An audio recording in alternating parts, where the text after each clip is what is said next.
Jammu Kashmir joint अवामी action committee की 29 सितंबर की lockdown की कॉल को ताजर नुमाइंदों ने मुकम्मल हमायत देने का ऐलान कर दिया। मीडिया सर्वे के दौरान बेकर्स एसोसिएशन के सदर मुबशर अमान, कसाब एसोसिएशन के सदर मोहम्मद नाइद खान और चिकन फरोश एसोसिएशन के सदर मोहम्मद हमजा हबीब ने गुफ्तगू करते हुए कहा कि अवामी एक्शन कमेटी की तहरीक के नतीजे में आम आदमी को सस्ती बिजली और सस्ते आटे जैसी सहूलत मुयस्सर आई है। अवामी एक्शन कमेटी जो भी फैसला करेगी हम अंजुमन ताहिरान के साथ में उनकी पूरी भरपूर हमायत भी करेंगे, और जो भी कोई नया फार्म बना है या बन रहा है उसके साथ हमारा कोई किसी किस्म का कोई तल्लक नहीं है।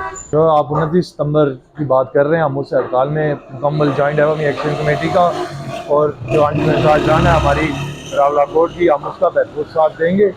तो जो आप दूसरे फॉर्म की बात कर रहे हैं उसका तो हमें तो कोई इल्म ही नहीं है, ना हमें उसके बारे में कोई पता है। ये जो नया कोई फोरम बना उसमें कोई दावत थी आपके, उसके बारे में आप क्या कहेंगे? ना आपको कोई दावत नहीं दी है, ना आपको कोई पता है क्या नया फोरम बना है। ये पुराना ही सिलसिला जो चल रहा है उसी मकूम के तहत हम भी चल रहे हैं।